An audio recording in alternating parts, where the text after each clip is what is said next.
All right, welcome to the Daily Fantasy Flex podcast. It is the NBA edition. It is Tuesday, January 10th. We usually record these on Mondays or Fridays, but because of the small slate last week with the 3-game slate on Monday yesterday, we decided to move the pod to today because we have a nice 9-game slate on this Tuesday. So we'll jump right into it. As usual, I'm joined by my co-hosts, Jay Persson and Justin Phan. Jay, how was your New Year's? It's not bad, Bryan. It's good. Always good to kick off a new year. I wish we did a pod yesterday to kind of break down that crazy slate last night, which we can get into a little bit. But I think the craziest thing was Anthony Bennett getting waived by far. A few other things happened as well, but that was the one that stood out to me. Yeah, definitely fair. I mean, that was the big news for sure. For Justin, how's it going, man? Pretty good, man. 9-game slate today, so she had 3 times the late scratches and 3 times the in-game injuries that we did yesterday. 3 times the ejections. Right. Yeah, I mean, looking forward to moving on. It was pretty disastrous. It was. With between the Rose news of just no one having a clue what was going on until lock, and the Jimmy Butler just not being sure how healthy he was on a 3-game slate, those being such pivotal pieces. It was interesting for sure. So speaking of, we'll jump right into this, and we go through injuries first, and then we'll hit a couple games and hit positions after that. So Jay, you want to walk us through all the stuff that's going on? Yeah, sure. For Chicago, we have Dwayne Wade's resting tonight, second leg of back-to-back. Jimmy Butler, after struggling to play last night, it's already been ruled out for tonight with an illness. Denzel Valentine is in after missing some games with an ankle injury. Avery Bradley's been ruled out with a strained right Achilles. We don't have anything official on Dunleavy yet for making his debut. Jeremy Lin's still out with the strained left hamstring. Trevor Booker questionable with a left hip contusion. Nicholas Batum is doubtful with that hyperextended right knee. Cody Zeller questionable with an illness. Eric Gordon questionable with a sprained left big toe. He did not go through shoot-around today. And then we got for the Bucks, we have Giannis and Michael Beasley, both probable. No official word on Kyle Korver yet either. They're still kind of waiting on Dunleavy there. Luke Babbitt considered questionable with an illness that held him out of last game. Josh Richardson, doubtful, sprained left foot. And then John Lure, I don't think we've gotten anything official, but we can consider him questionable for now with a sore right knee. All right, cool. Thanks, Jay. All right, so we'll jump right into these games. We'll hit on 2 as we do usually. So there's a couple of games there's 4 that really stand out as the high total ones. That's the Rockets and the Hornets are at the top at 225.5. That is a large spread at 9.5. And then the other one has a high total but a large spread is Warriors against the Heat. The Warriors are at home. That's a 15.5-point spread. So there's other 2 games that have high totals. The first one being Portland and LA, the Lakers and Celtics, Raptors being the other one that both are in that same high total range, but they have much closer spreads. Portland Lakers is at 2 in favor of Portland, and then the Celtics are 4.5-point dogs on the road at Toronto. So since those are going to be a little bit closer, but still high total, I elected to choose those because, we've done the Rockets and the Warriors quite a bit as well. So I just wanted to mix it up a little bit. So let's start with the early game here, which is the Celtics at the Raptors.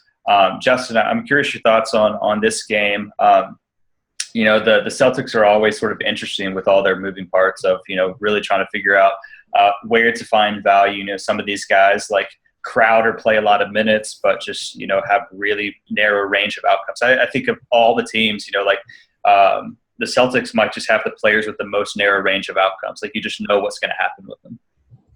Yeah, I think it's definitely interesting today with Avery Bradley doubtful. It kind of makes Isaiah Thomas kind of a pretty elite play, especially on DK. Especially on FanDuel. He's 9,100 on DK and 8,900 on FanDuel. I think he's firmly in play as a cash game staple on both sites. We've kind of seen a couple of games now with Bradley out of the lineup. Isaiah's average 55 DK points in those games. Something that's maybe a little concerning that we've seen lately is he's become kind of uncharacteristically one-dimensional with just scoring. He has 3 assists combined in 3 of his last 4 games. He didn't dime at all last game, which is not great, but he did score 38 points, which kind of made up for that. But Isaiah Thomas still probably my favorite top point guard of the slate without Bradley having to take on a lot more of that scoring load. And you definitely have to look at Marcus Smart again. You're probably going to see 33 minutes or so in this one again, and he's averaged 30 DK points in the games without Bradley this season too. And Al Horford, bumping usage for him as well. He's probably more of a tournament player for me. I don't think I'm going to cash him. He's averaged around 33 DK points in this games without Bradley. So he's kind of in the mix as well. And I don't want to go too deep beyond that. I think you can maybe have some Kelly Olynyk shares in tournaments. Because he's going to see, he's been shooting a little bit more as well, but he's only playing like 18 to 22 minutes off the bench. So it's kind of tough to roll him into anything but tournaments. And I don't really want too much Jay Crowder, not looking too much into Mears Johnson. So I think it's Isaiah, Marcus Smart, and then some Al Horford in tournaments, and maybe some Kelly Olynyk. Yeah, interesting. One thing that we've been discussing quite a bit lately is these correlations, and just looking at Boston's correlation chart. Jay Crowder and Al Horford are very highly correlated, like 0.6. So, that's pretty significant when we're talking players. And Kelly Olynyk and Marcus Smart are highly correlated as well. So those are the top ones. So I don't think that means you need to jam any of these guys in. Jay is definitely a player with a very, very narrow range of outcomes. He sort of profiles as cash game play, so I'm not sure the correlation is super, super important unless you were already going to go to him in cash. But the Kelly Olynyk Marcus Smart combination is somewhat interesting. Jay, what are your thoughts on these guys? I agree that the discrepancy in prices between Isaiah on DK and FanDuel and Kyle Lowry sort of opposite. He seems to be a pretty elite option on DK. Yeah, I love this game and definitely love Lowry just about as much as Isaiah, really, even with Avery Bradley out. But Boston's just been in shootouts lately. Every single game, they're averaging 113.4 points per game in their last 11, and they're giving up a lot too. 27th in defensive rating in the last 10 games, 3rd in offensive rating. So it's pretty perfect for our purposes of kind of getting guys in these high-scoring affairs. And I think you start with Kyle Lowry on Toronto, of course, 8,200 on DK. So for me, I really like to go Isaiah and Lowry in this matchup and kind of go both in what should be a high-scoring game. And you look at the defensive matchups of this game, and Lowry should see a lot of Isaiah Thomas, who is the worst point guard in defensive real plus minus this season. He's 85th out of 85 possible point guards. So definitely really, really high on Lowry in this spot. And then, with Boston, it comes down to Isaiah, and then if you need to take a chance on Marcus Smart, but his price isn't that great, really. I think we have a few other options of where you can save, so I'm not really looking to target him immediately. Yeah, that's definitely fair. I agree. Interestingly, if just looking at our trends tool, both of these teams have been very poor against starting point guards. Boston has been the 4th worst team against starting point guards, and Toronto has been the 6th worst team. So, these are pretty much bottom 5 teams against point guards. So it seems, both of these teams are led by their point guards in Lowry and Isaiah, and, high total games. So it seems like, even rostering them together, just rolling it back, sort of game stacking these two is a nice move in tournaments. Yeah, in cash too, I'm fine with cashing both these guys too. And I think when you look at Lowry, his last 2 games against the Celtics, he's put up 53 and 52 DK points. So he has a very good history of winning against this matchup. You have Isaiah is going to be a little bit more tired than usual. I'd say, with a little bit more of the offensive load, and he's going to be. This is just a really juicy spot for Lowry. I think I actually probably like him more than Isaiah on DK, just because he offers a little bit fuller of a line. I mentioned that Isaiah has been so scoring dependent lately, which makes me a little bit nervous and kind of makes his floor a little shakier. But I'm still good with both these guys on cash. I think Lowry is probably my favorite on DK. And you kind of look at one thing I like too is I talked about this yesterday with D Wade, liking him as a as a leverage play off of Jimmy Butler, who was drawing Robertson. Kind of the same thing here with DeRozan, who's going to draw some Jay Crowder. DeRozan's really struggled in this matchup against Boston. Last 3 games, he's averaged around 30 DK points. He's put up 31, 26, and 34 in his last 3 meetings against the Celtics. So I'm off DeRozan completely in this matchup, and I want to put all my eggs in the Lowry basket. For this team, I don't think there's too much interest beyond Kyle Lowry on this Toronto team. And DeMarre Carroll's been playing massive minutes lately. He played I think close to 35 in the second leg of a back-to-back after playing 40 in the first leg of a back-to-back. So it looks like Carroll's minutes restrictions are off the table, but he's just so kind of erratic overall. You don't kind of know what version of him you're getting on a given night, if he's going to have it or he's not going to have it. So I don't think he's really an option. And looking beyond that, there's kind of an open door at power forward right now. They're kind of mixing and matching different guys, or some Siakam's kind of been out of the rotation lately, and can't really trust any of those guys. And any interest in Valanciunas at all, I guess, is the only other guy that you could look at here against this Boston front court. Is he going to see enough minutes, you think? Not really. Yeah, I mean, I would be surprised if he got even close to 30 minutes. I mean, what are we thinking, like mid-20s probably? Sort of, let's see. Yeah, he's been hovering around. He got 22, 23 last game. I mean, I guess he has 30-minute upside, but in the matchup, I don't love it really. Yeah, and I like quite a few guys at center outside of him. So, yeah, I'm kind of off him as well, kind of just focusing on the backcourt on both teams here. Really only 3 players I like a lot from this game. Yeah, and I don't know what Valanciunas' ceiling is. I mean, like, what is the best case scenario? Like 30 FanDuel points? I mean, like, that's not really going to do much in this big slate. Good for the price, but yeah, you're losing upside, especially at center with some of these other guys. Right. You agree sort of on the DeRozan fade, Jay? We can move on? Yeah, I'm definitely off DeRozan. And then whatever they do at power forward, I think it's not going to change much for me if they start Bebe or if Carroll starts the 4. It's not going to swing much. Norman Powell's really only in play when he's kind of more involved in the offense with Carroll out, and that's not going to happen. So you can't really go him if he's in the starting lineup. Fair enough. All right, let's move on to the next game that we'll talk about, which is Portland and the Lakers. This is a high total game, pretty close spread, and really just 2 teams that are not very good at basketball right now. Lakers probably might be the worst team in the league. Over the last month, Portland obviously has lost a lot of games without Damian Lillard, who is back, but still struggling. These 2 teams are bottom 3 in defense efficiency. Lakers allowing 109.5 points per 100 possessions. Portland just right below them at 109.8. So, a lot of these guys, this is sort of what we discuss with the Lakers, is that none of these guys are really projected for high minute totals, which sort of makes them interesting. But on the surface, it seems like this is a potentially really nice game to find some tournament options that could hit over 30 minutes and go off. Obviously, Lillard, McCollum, those guys are studs, but I think there's a lot of value in these sort of mid-tier guys like a Mason Plumlee, for example. Jay, what are your thoughts on this game?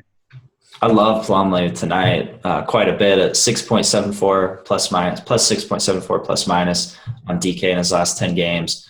A great matchup. Lakers allow 4.2 plus minus to opposing centers, project over 15 points. So, yeah, I'm really high on Plumlee. And like you said, a lot of these plays in this game especially stand out as tournament plays. You look at the Lakers, it really comes down to minutes for a lot of these guys, but you see Julius Randle averaging 32.4 in his last 10.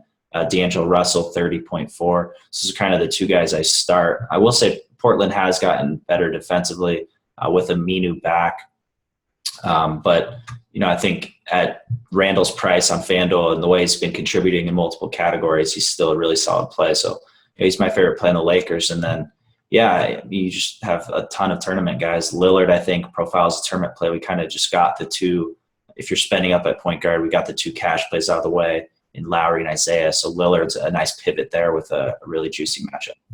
Yeah, he's an ideal pivot because if you just look at the pricing here, you have Walls, the highest priced guy at 9.5 on FanDuel, but then there's all these guys right within about $100 of each other. Lillard's at 8.9, which is where Isaiah is. Lowry's just 100 below them at 8.8, and that's exactly where Steph Curry is at 8.8. So we'll jump into that a little bit more, the nuances of that when we get to our positional breakdowns and talk point guards, but it's a really interesting point guard slate because those guys are all right within each other, so you don't have to really sacrifice roster construction to pivot around there.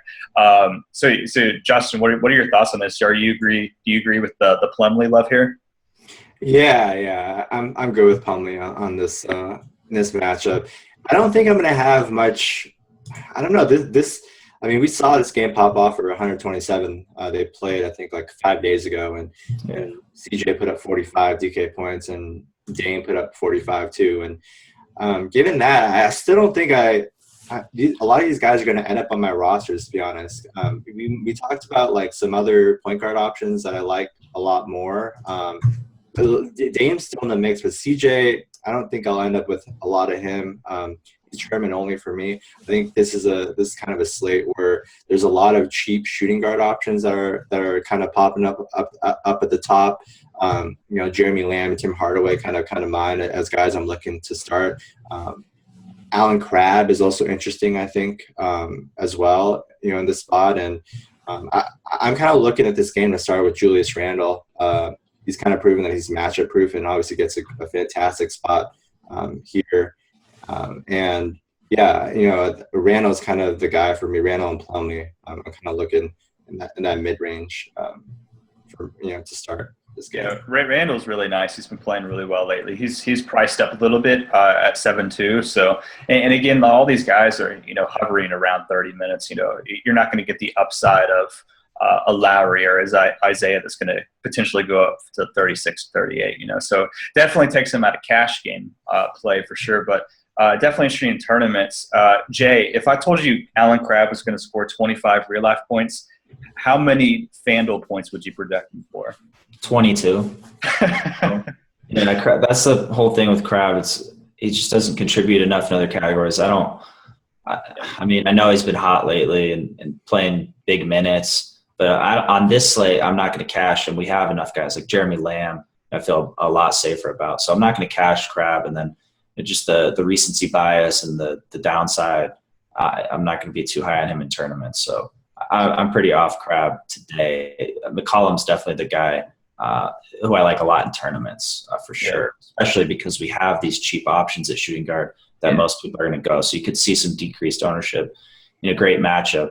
Swaggy P 84th in defense real plus minus against among shooting guards. And CJ's just on fire last 5 games.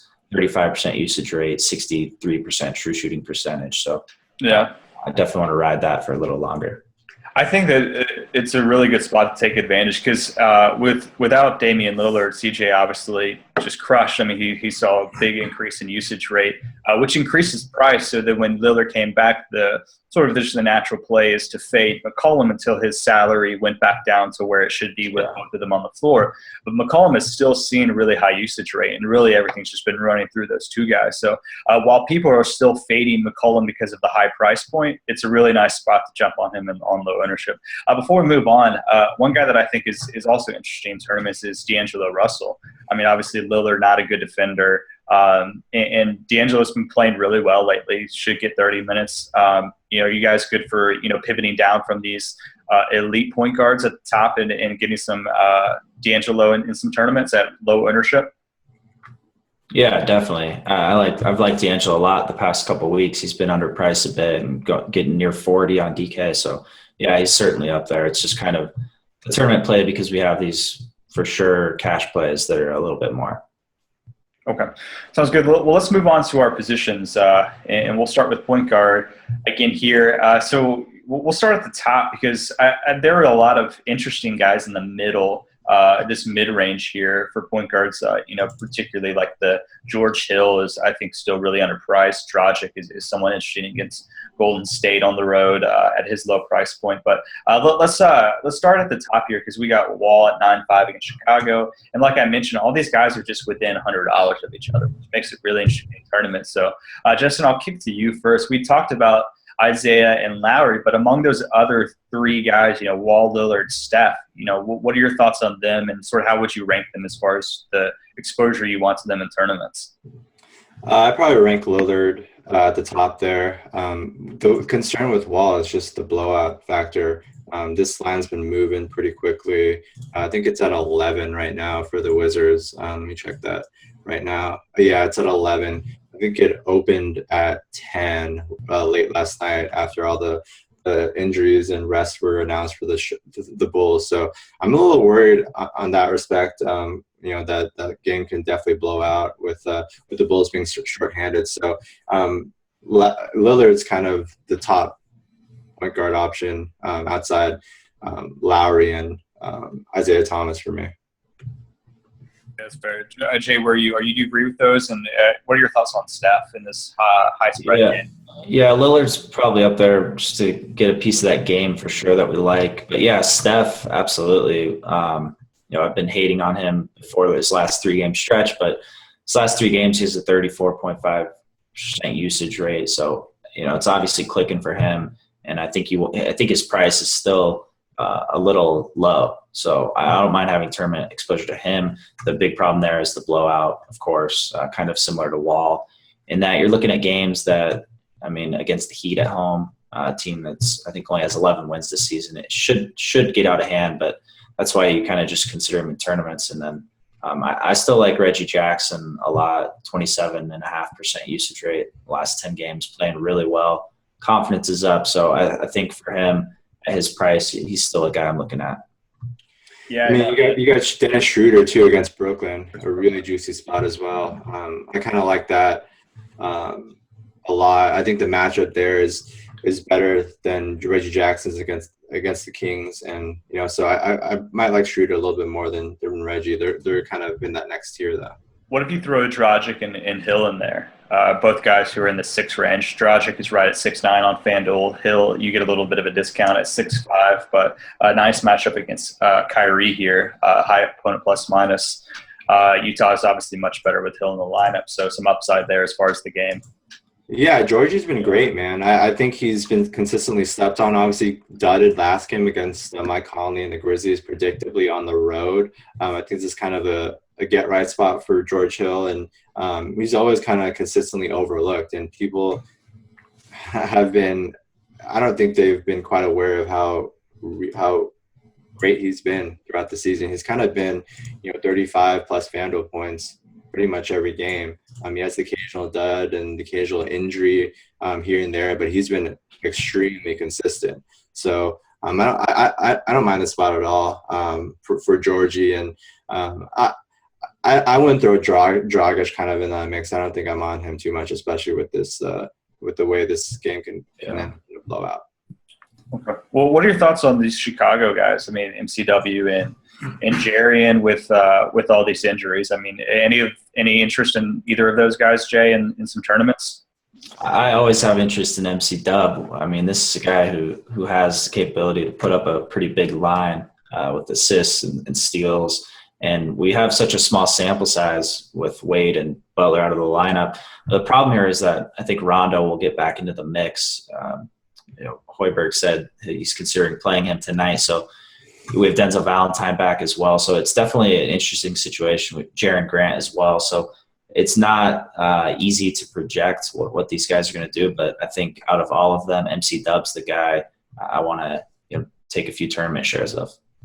We kind of saw in Philly when he was kind of handed the reins his rookie year, what he can kind of do with that massive usage where he's kind of leading the pack and, maybe has some triple-double upside potentially. So definitely a really intriguing tournament option. I don't think Rondo's going to play today still. I think they're going to roll MTW and Cannon at point guard, Jaren Grant, Denzel Valentine in that shooting guard spot. So I'm not too worried about Rondo there. he said he could potentially play, but you look at last night when they were decimated and Rondo couldn't even get in on bobblehead night. So I know. How sad is that? yeah. So I think FTW is definitely intriguing. I don't want too much Jerry Grant. I just kind of question the upside there, and I think that, like I said, I think this game can get out of hand pretty quickly. I want NCW. I want Taj Gibson in that front court. I want to limit my exposure to like veterans who I kind of know what I can expect. Some Nico, some Dermot as well. So that's kind of where I'm leaning towards with Chicago. Fair enough. So you're just hitting on some other matchups that could be intriguing. Atlanta's really bad against point guards, but unfortunately you have this two-headed, I don't know what you call it, a monster with Isaiah Whitehead and Spencer Dinwiddie. So neither of them are going to play enough or really, be good enough to do anything. So I think that's a fade there. And then, I guess you could probably look at Patrick Beverly. He's sort of a guy who his profile is more as a cash game play. I think you could have some tournament exposure to him. I will say that, picking on Charlotte point guard defense was something we did earlier in the year. They've been a little bit better lately. They've sort of moved back to average. So I don't think that's a spot where you necessarily have to force him in, but they do have the highest total tied with Golden State. So I don't think it's a terrible spot, but I don't think you need to force it, especially with guys around him, with the George Hills and the even D'Angelo Russell just a little bit above him that you can go. So I think that's about it. Shooting guard, I think this is somewhat interesting because we have the two top guys in Harden and Giannis who are in really tough matchups. Harden is going to draw Michael Kidd-Gilchrist on the wing defending him. We don't really have a history. We're talking about soft pod. MKG hasn't played Harden since like 2014, so it's been 2 or 3 years. So because of injuries, we haven't really seen that matchup, but it's definitely one to think about. And then Giannis is against Kawhi and the Spurs. So really maybe a slate to pay down for. And I think we have some interesting guys. We've talked about Clay splits and really high total games. Jeremy Lamb is still a thing in Charlotte. But, so, Jay, I'll start with you. What are your thoughts just overall on the shooting guard slate? I think it's going to get interesting. We just got news a couple minutes ago. Giannis got downgraded to questionable. He was probable last night. He missed shoot-around today, so that's obviously pretty big, something to monitor. I guess real quick, we didn't talk about Brogdon. He played heavy minutes even with Delly back. I know this is against the Spurs, and his price is a little elevated, so I'm not really on him too much, but I think there's some intrigue there if Giannis is ruled out, although that game should be a massive blow. And on the other side, disaster, yeah. On the other side, we have LaMarcus Aldridge has been ruled out with illness, so we'll get into that. I don't think it, for me at least, affects Tony Parker too much historically. The 3 games Aldridge has missed this year, Tony Parker hasn't done much, but we'll get into that for sure with Kawhi, Powell, and David Lee when we talk about those positions. But shooting guard, I think, for me on FanDuel in cash, of course, starts with Jeremy Lamb. 4K, that's just an easy play for me, which is really nice, getting that play kind of out of the way in your lineup. And then it kind of gets interesting. The Harden one is going to be the biggest to kind of evaluate on this slate because we have a lot of kind of value on the slate, especially with Aldridge out now. It's where I think you can afford Harden if you want to go him, but we have MKG on him. The thing is, is Harden going to do enough outside of scoring to kind of pay off that price? And on a slate where you're kind of lacking a high-priced elite stud, is it kind of worth it to go him? So I think that's kind of what you got to go. And then the other guy I like a lot on DK is Bradley Beal. 6,400, too cheap for him. So I like him there. And that's kind of where I'm starting. And then you get into, a bit more difficult time after that. Yeah, I agree. Lamb is sort of pretty easy on FanDuel at his price. It gets a little more dicey on DK where he's 5-1. I don't think he's not playable there, but then you sort of get, he's pretty close in price at that point to, a guy like Eric Gordon, who's questionable, but if he ends up playing, I like him quite a bit in this matchup against Charlotte, allowing a ton of 3-pointers per game. And Eric Gordon's been playing really well lately. So if he is going to go, I like him quite a bit. And then you're right, the Beal call on DK, much too cheap. I'm curious your thoughts on DK, Justin. Is Beal sort of the guy for you right now, or do you find paying just a little bit more for Lamb at 5-1 on DK relative to FanDuel? Yeah, I'm good with either. I'm fine with either. I probably lean a little bit more towards Beal in this spot, but I think both are really solid options. I think the guy I mentioned earlier as a tournament option is Tim Hardaway Jr. Seeing more minutes, shooting guard now with Kyle Korver out, and they don't have Bembry on the wing anymore. So Hardaway played heavy minutes last game, 31 minutes at the expense of Thabo Sefolosha, who didn't play much at all. I kind of expect that trend to continue, especially in this spot where there's a potential for a blowout. This line is 8, but obviously this is a very poor Brooklyn side that is very susceptible to lopsided decisions. So getting a guy like Hardaway who plays off the bench and can see extended run in this one is definitely intriguing to me in tournaments. That's kind of the guy that stands out. I think beyond that it gets really dicey pretty quickly. I don't think there's many options. We talked about McCollum, like him as a tournament option. So if we're talking second shooting guard on FanDuel, Lamb is obviously number 1, but it does get tough. I mean, Beal is up a little bit more on FanDuel at 6'9", and then you have guys that I think are semi interesting. Guys that you usually don't roster and cash a whole lot. But Clay, we've talked about his splits in heavy total games. So he's at 6'4", so you get a little bit discount down from Beal. And I think even a guy like KCP, Kentavious Caldwell-Pope against Sacramento, is someone interesting. He played well last game.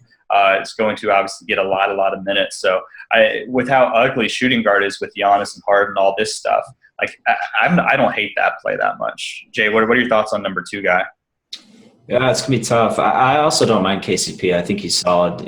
You definitely like the minutes there. It's been pretty inconsistent at times, but this is a spot I think he'll get right around his implied points based on salary, if not more. So I don't know. I think it's going to come down to kind of which value guys you're going at other positions, and if Harden works out. I still like Houston in this spot overall, and I think Harden will have a big game. I don't think he'll be what you call a value play at his price, but you're kind of going to get 50 from him. So you might just end up going him. But I mean, I think you look at Hardaway on FanDuel too as your number 2. You can cash him as well too against Brooklyn. So that could be an interesting spot to kind of just totally save at shooting guard. Don't worry about some of these blowouts for those mid-range guys like Beal and Clay, and just kind of go these cheaper guys and save there, and then maybe pay up a small forward, for example. If we're going to pay it for Harden, why wouldn't McCollum at pretty significant discount in an elite matchup be someone interesting as well if we're going to go up? Yeah, I don't mind that at all. That's a good point. I mean, McCollum's been very solid lately, and I like that point about his usage rate being very high still with Dame back. I'm not on KCP too much. I think he's way too inconsistent. In last game, it was a little fluky to me. A lot of those points came in double overtime and past regulation. He kind of hit 3 threes in a row, if I'm remembering correctly, and had 4 steals as well, which I think is really fluky. So I'm not on KCP. So here's something we can disagree on. Crab or KCP for you, Justin? I mean, I'd rather go KCP in tournaments just because I think he has a higher ceiling. I go Crab and cash, though I'm not cashing Crab today. I don't love either of those guys too much. I kind of mentioned Crab as kind of a guy just because we were talking about that Lakers-Blazers game. But, McCollum I think is very strong as well. I think definitely a guy I'm going to bump up pretty soon here. And, Hardaway – probably more of a tournament play. I don't think I'm going to cash him. I like his price, but it's Tim Hardaway. He's a guy who's very scoring dependent and is a bit too volatile. So I think on FanDuel I'm looking at Lamb and either Harden or McCollum or Beal kind of to pay up for that floor. If Gordon is playing he's tournament only regardless. I don't think he's a cash game play. Gordon's getting too slept on, man. He's been incredibly consistent. It's insane how consistent he's been. But that was my question: is with this injury, if I knew that he was going to be healthier, that it wasn't going to be an issue, I would absolutely cash him. Yeah, I don't have a problem with that at all. He's good for 30 pretty much every single night. This team scores so much, you're never really worried. And Charlotte just allows so many 3-pointers. Yeah, and the injury concern for me for today especially, but I think on other slates similar to this where you don't really have a clear shooting guard number 2, I think people are definitely overlooking Gordon as a source of consistency. Gordon has 35 3-point attempts over his last 3 games. 35 in the last 3 games against a team that's one of the worst, allows so many 3-pointers.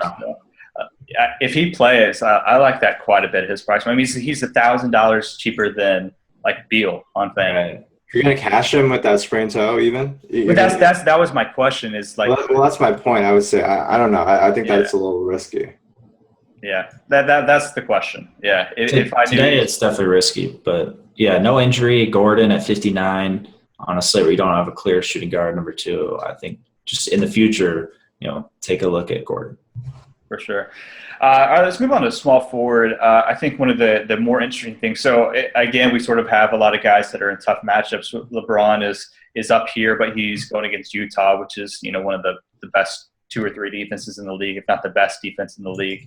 And then you have a guy like Kawhi who is potentially really interesting because of the Aldridge stuff, and Giannis is out. But then you also think that could lead to a blowout, which would sort of lower Kawhi's floor and ceiling here. So I'm interested, Jay. I'll start with you. Let's talk Kawhi first. What are you doing with him in this slate? I mean, as of now, he's the cash play. Before it was a situation where you like his floor and that, but he gains I think 5% usage percentage with Aldridge off the court this season in 3 games. So I like Kawhi quite a bit. Would definitely. It's weird. I mean, if you take Giannis out, the matchup gets a lot easier. But the blowout potential. Yeah, exactly. So it's very difficult. I think with the Spurs, how deep they are in general, just even with just missing Aldridge, they can still run a lot of guys out there if the game does get out of hand. So it's interesting. I think you got to look at LeBron and KD. LeBron's in a 2-point spread, which I usually like quite a bit for him. I think he's underpriced on DK. So those 2 guys, I don't mind spending up a small forward for 1 for sure. And I think now with Aldridge out, you start with Kawhi. Yeah, Justin, what are your thoughts on Kawhi? I mean, I think you had mentioned it earlier. It's just the concern about the blowout. And it is really tough because this matchup gets elite if Giannis is out, because you won't have to face him on either end of the floor. You won't have to guard him, and you won't have to be guarded by him. But then, that spread is going to bump up. It's already double digits, and it potentially would bump up even more. So now you're getting to the large spread, Spurs being, pretty deep, and it gets questionable how many minutes he's going to get at that point. Yeah, so I just looked up a trend on Kawhi. I'm pulling that up right now. On a double-digit spread this season, he's averaged 35 DK points with a 43% consistency, which is obviously not very good. So I think there's definitely risks there. I think obviously you see 35, and that's kind of elevated obviously with Aldridge out. I'd probably put that around close to like 38, somewhere around there. But I don't know. It depends. I think if Giannis is out, I can talk myself into getting off Kawhi, just because I think that line will go from, 10 right now, to maybe like 11 or so. I don't know. I think that's definitely risky just with that floor there. So you can kind of talk me off him. We need to talk about MKG a little bit, with Batum doubtful. I think that's a really nice matchup. I like to attack this Houston team on the wings. Some other interesting. I think there's a lot of guys in that kind of like mid-range, cheaper range that I'm going to be looking at. Obviously, Doug McDermott with Jimmy and Dwayne Wade out, really affordable, 4K, which is way too cheap, I think, on FanDuel. I definitely have to look at him. I don't really love him, but the price point's nice with Bogdanovich at 4,200. He's been seeing pretty big minutes the last 2 games. Looks like Randy Foye's out of the rotation entirely. He's played like 31 and 35 minutes in his last 2. So he's, kind of in there on FanDuel. And how do you guys rank the studs on on the slate at this position. I think the point on LeBron's fine. I think LeBron has a really nice floor with this spread because I can definitely see him playing like 38, 39 in this one. Just, obviously a rough spot like Bryan mentioned. You never want to really target this Jazz defense. But if LeBron's going to be playing that type of minutes, it gets really tough to kind of fade him. And he becomes pretty nice as a floor play.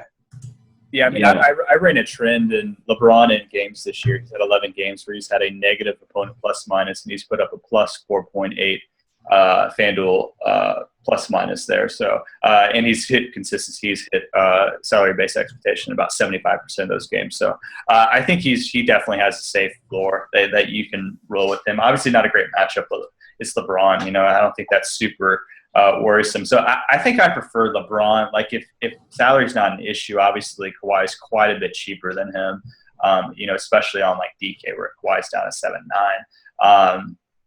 I don't know. That's really tough for me. I think Durant's a third after those guys, but LeBron and Kawhi are sort of a toss up for me right now. Yeah, I like both a lot. The problem is if you're spending up at point guard, if you go Isaiah and Lowry, and then even if you go down McCollum, you're going to have to kind of pick one of maybe LeBron or Kawhi. But luckily, like on FanDuel, it's a bit easier with these guys being cheaper. With MKG, I think is a pretty clear play. 33 rebounds his last 3 games. Batum doubtful. But on DK, it gets a little trickier with him, and you have Lamb, small forward eligible there. Yeah, price up a little bit more too, and Kawhi only 7,900. So it's tough. Luckily, I think you're going to want to still go one of these guys in your forward spot.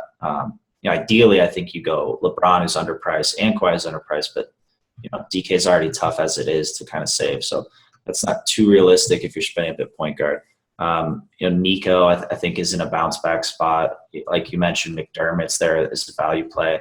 That's kind of it. I mean, for me with small forward, I'm not looking too deep. It's not that great a position. Marcus Morris has been getting a little more involved, but I mean, I don't know how you figure out which games he's going to have massive games and which ones he's going to tank in. So I'm not really feeling him on this slate. And then we have Andre Iguodala bobblehead night. So that's Rajon Rondo bobblehead night worked out well. Yeah, no, I think you could legitimately go, Beal, Jeremy Lamb with the small forward, on DK. I think that's definitely a fine option. And I think with your forward spot, I think going Kawhi is fine with that.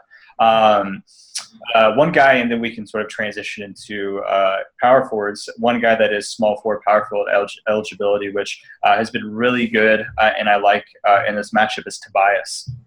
Justin, what are your thoughts on Tobias Harris? Does have small forward eligibility, and then we can sort of transition into power forwards here. Yeah, I've been consistently high on Tobias for the past couple of games. He's popped really high in the models, always, just because that usage with that second unit is really nice. And he's been seeing close to 30 minutes anyway. So definitely like Tobias quite a bit. I like him even more we'll see on John Lure. So John Lure is, I think, still questionable, right? Yeah. And if Lure misses, I think Marcus Morris deserves to be bumped up in that conversation. Morris can definitely see pretty heavy minutes at power forward in that case. And I would assume that Tobias would be bumped back in the starting lineup if John Lure is ruled out. I would guess so, yeah. That I don't like, even though it probably means more minutes. The usage will take a decent-sized hit. So I'm going to be really aggressive on Tobias if he's coming off the bench and Lure plays. I do think, at this power forward position, especially on FanDuel, you've got a lot of kind of obvious plays with the Chicago situation. Taj Gibson at 4,700 I like a lot. I think he's going to probably be the guy that I'm most willing to cash out of the Bulls players. Gibson? Yeah, I think Gibson. Gibson, I can trust him a lot more than I can trust Nico or Doug McDermott. So that's kind of why I go there. So I think Taj is kind of locked in for me right now, power forward on FanDuel. Beyond that, you kind of look at Julius Randle we mentioned. What about Millsap? I mean, he's fine as a tournament play. You worried about that spread with Brooklyn?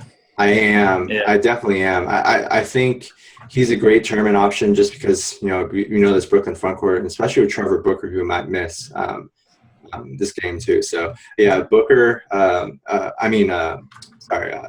Millsap and Dwight Howard, we'll get to him at center. Both really like them as tournament options. But, yeah, there's definitely a concern about a blowout there. Beyond that, who else you guys taking a look at here? One guy that's interesting to me, just because I'm not sure what his minutes are going to be. He was up at 34, about 35 minutes 2 games ago, but dropped back down to 24 against the Grizzlies. His favors. I mean, he's still so cheap, but I have no clue where his minutes are going to be. Yeah, I still am interested in favors at what is he, 4,500 still? He's so cheap, 45 on FanDuel. Yeah, it's crazy. Yeah, I mean, it's tough. You just mentioned the downside there, so. Yeah. I mean, look, he's kind of a guy like I mentioned earlier with DeMarre Carroll, where they're not like, I don't know, in peak form right now, and you kind of don't know which version of them you're going to get on a certain night. Favors has been very hot and cold with how he's looked. He looked amazing one game where you're thinking, oh, Faves is back. He should be playing 30 minutes. He's going to be great from here on out. Then he looks awful the next game. I mean, he's just been too up and down to really trust. He's definitely not a cash game option for me, even at the price, given the volatility and given the floor. So I think tournament only for me. You kind of have to be conservative a little bit. But the difference between like Favors and Carroll is peak Favors compared to peak Carroll has a massive ceiling. I mean, so if he hits his peak, like there's so much upside there. Like I've cashed Favors recently. I would never cash DeMarre Carroll. That's kind of what I'm saying. I'm just kind of making that broader point. But that's Randall for sure. Any interest in Jabari Parker? I think Jabari Parker definitely needs to be definitely in the cash game mix, especially if Giannis misses. We saw last game he put up a big line. I mean, obviously a brutal matchup here, but I mean it's 6-9 on FanDuel.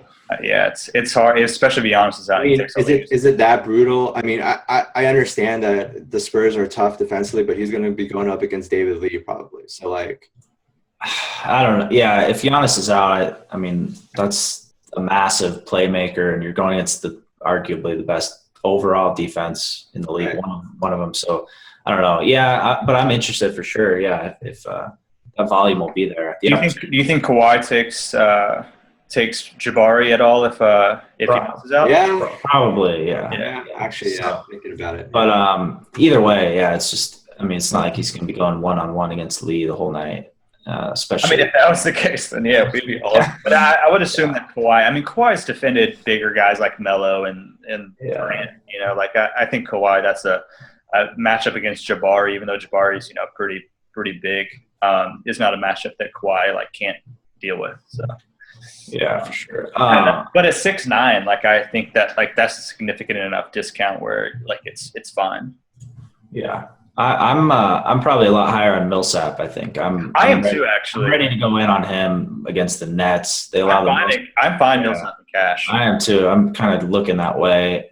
Most steals per game, most blocks per game allowed by the Nets. So you look at Millsap with those peripherals that you assume he's going to get, and then with the easy matchup there, I think he can put up a pretty big line even if that game starts getting out of hand. I think it'll be largely due to him just kind of eating in this one. So I'm pretty high on him. I think you're kind of choosing, though, at that point if you're going Millsap or Randall. And that's kind of what you're going to choose between. And Randall's cheaper. Game is juicier. So that's kind of where I'm at of why would you pay up a little more for Millsap when you could just go down to Randall.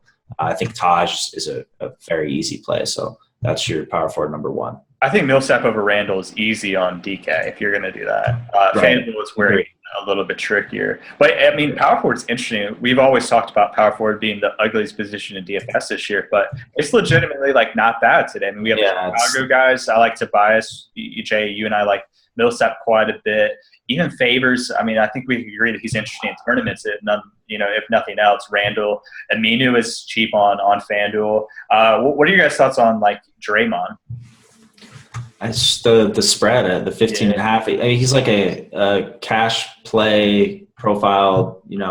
but not a cash play. Yeah. Yeah, I mean, some of these other options are really nice. So, but yeah, I think you want some exposure. Like if you're playing a low stakes tournament or whatever, and you're putting on 100 lineups, who would you have more of between like Favors and Draymond?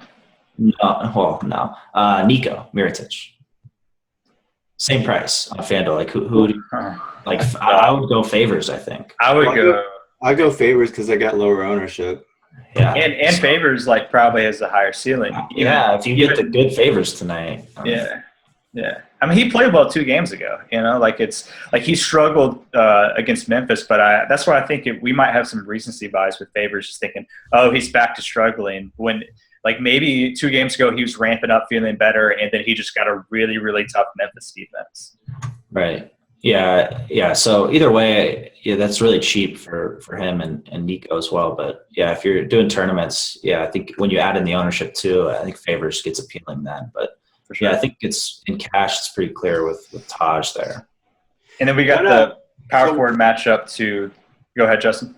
So what I looked at on Millsap and why I'm not as high on him as you guys are is because I looked up his history against this team, and obviously Brooklyn was terrible defensively last year too. Millsap 3 games last season, 36, 32, 38 DK points. Like he didn't take advantage of this matchup at all. And that was in 31 minutes per game. And this is with Dwight Howard next to him. So for me, that's kind of concerning. I think I like him a little bit more if Booker misses because they'll be even more susceptible on the glass than usual. But he's still a tournament-only option for me. I don't think I'd cash him today. That's fair. Yeah, I mean, I think you don't have to with looks like Randy. Yeah, you don't have to. I'm still fine. I mean, like I think. Who you guys playing at power forward? Who you guys playing at power forward on DK? Because I think I'd take Randall over Millsap on FanDuel. Yeah, DK I'd go Millsap. I would go Millsap on DK. I'd go Randall on FanDuel. So you cash Millsap on DK? I don't think I will. I'd probably cash Taj. Yeah, I think I'd cash Taj too. But that's what I'm saying though. That's what I'm saying though. Like you guys are saying he's a cash game play, but when you're actually making your rosters, he's going to end up on your cash game roster. No. Yeah, but we got to get more than one cash game play. I would like him to, but I just don't think I'll be able to. I'm just saying, like if the roster construction setup where you had extra money for a power forward, like I'm fine with Millsap being a cash game guy. Yeah, I am too. But I think Randall, I don't know, on FanDuel, if I can get to Millsap and not lose much going from Randall to Millsap, I'll do it.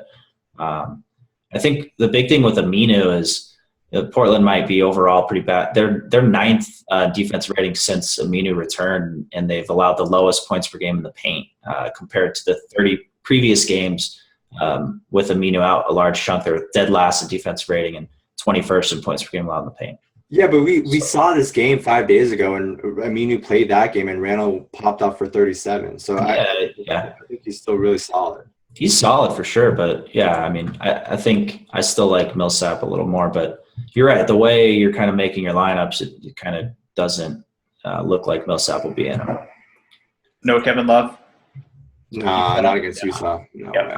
Fair enough. And then the last guys that we have to discuss, probably the best like actual matchup, among power forwards is Frank the Tank versus Ryan Anderson. Justin, do you have any hot takes on there? I'm gonna stay out of this one. Stay out of that one. Okay. Fair enough. All right, well, let's keep on moving. We'll finish up with centers. Jay, I'll kick to you. I'm curious your thoughts. With Chicago, just being Chicago is just the interesting team with all these guys. If they play, play Taj and they have to go a little bit smaller, probably lose some rebounding. Even if they play, Felicio. What are your thoughts on Gortat tonight? Yeah, Gortat's still too cheap on DK. I have the same thoughts on Gortat pretty much every pod. Yeah, every time we do a pod, I'm fine cashing him every single time. Yeah, I'm fine. I think it gets really interesting with Aldridge out. I like Powell quite a bit. 38.9 DK points in 3 games without Aldridge. So it's just kind of full of tournament type players. I don't know exactly who I'll cash. For example, on FanDuel, Dwight's there on both sides. That opponent plus minus is just absurd. Massive. Yeah, insane. So I love Dwight, but you kind of get into the blowout factor there a little bit. Plumlee we mentioned earlier. I still like him a lot. Are you fine cashing Plumlee? Yeah, I mean, who are you going to cash? Who's like the clear cash guy? You have a lot of guys that are really nice tournament plays. I think I lean Gortat. I think I would lean Gortat a little bit. I would probably lean Howard as well, but I think Plumlee's fine in cash. Like if you just want, because he's cheaper than all those guys. Yeah. Let me roll this back real quick. One guy we didn't mention at all that I think is actually pretty strong in cash on FanDuel at stone minimum is David Lee. I like David Lee a lot because this game, likely blows out, especially if Giannis out and he comes off the bench, probably going to see extended minutes. I think you capitalize on that volatility and uncertainty with Kawhi and Pau Gasol's minutes. Like Gasol is kind of the same boat as Kawhi for me. Like I don't know how many minutes he's going to play. So those games when he averaged 39 DK points with Aldridge out, he played 31.3 minutes in those 3 games. And I don't think he's going to see anywhere near that. Where was Lee? I mean, Lee just seems so thin to me. Like even if he plays 25 minutes, I mean, his ceiling is so low. I mean, he's in price. Minimum. Yeah. So on FanDuel, is that your power forward too then? Taj and Lee? Right? He's averaged 25 DK points, Lee, in the 3 games. Right. Okay. It was that's what I was doing it on off right now. Yeah. He averaged 25.4 DK points in the 3 games that Aldridge. So I think I think people are going to be looking at like Nico and Doug McDermott. It's fine. I get it. But like the guys who I think are going to be solid, who are going to get me a nice floor are like Taj Gibson and David Lee. I think those are, pretty. Right. So then if you go Lee at min price, 3,600 on DK is still cheap. FanDuel, you lose Randall, which is fine. Lose Millsap, you kind of lose all those guys. Does that make you more inclined to kind of spend up Harden? Go Harden, shooting guard, or I mean, we mentioned shooting guard. I mean, maybe you can even, I don't know. You want Jeremy Lamb too, right? I'm assuming. You have to. I was thinking about maybe going like Harden, McCollum if you have enough, but I don't think you will. I mean, now I think you can go Isaiah, Lowry, spend up either McCollum or Harden, go down to Lamb, MKG, Kawhi, Lee, Taj. You might even be able to get up LeBron. I kind of just made my lineup here right now, see how much you have left at center. But Dwight's certainly an option on or Gortat or Plumlee. I mean, I think those are fine. Yeah, interesting. All right, let's keep on going with center, and we'll finish it up here. So other guys that we can touch on here. I mean, what are you guys' thoughts on Boogie? Against Drummond, like the Boogie Drummond matchup here, Justin? Yeah, I think it's a tournament-only play. I think he's not my favorite stud. I think one thing that he's got double-digit rebound games back-to-back which has been kind of a rarity for him lately. He just hasn't rebounded well enough, and Drummond is a prolific rebounder, which makes me think that kind of streak of double-digit rebounding won't continue tonight. Boogie is a tournament-only player for me. He just hasn't flashed that ceiling or been as consistent as I've wanted from game to game. You got Rudy Gay back as well too, kind of taking some of that usage. So not too on Boogie today. Yeah, I'm fine with it in tournaments for sure, especially the way the slate. You have plenty of value at this point to where you can pretty easily afford Boogie in a large percentage of lineups if you want. He did do well against Drummond in 2 games last year. He had pretty big games, so I like the upside for him. But no reason to really cash him on this one. Another guy I think some people might still be on is Greg Monroe, just on fire, playing a lot of minutes. But this is a really difficult spot if he's matched up against Dedmon. And he's priced up a lot now as well. Right. So it's kind of the time to jump off that. And one guy who's probably going to be really low owned, struggling. Jesus Christ, you're going to say Cody Zeller? No. I was talking about Whiteside. I mean, Return last game, probably going to be really low and against Golden State. No. I don't like it either. I don't do centers against Golden State. Cody Zeller just got downgraded to doubtful, by the way, which doesn't – I mean, I'm not going to go Hibbert, but it does make that front court thin. and kind of, I don't know. I think who's your top play on FanDuel and DK then? We kind of just mentioned a bunch of guys we like, but who are you looking to go? Dwight? Like in cash or just? Yeah. I think probably Dwight and Gortat are my top two. Like Gortat's pretty easy on DK. I think I would be fine. I'm fine with Gortat on FanDuel, but I'd like to get up to Dwight if I could. Yeah, I'm in the same boat there. I'm going to try to get Dwight tonight. Yeah.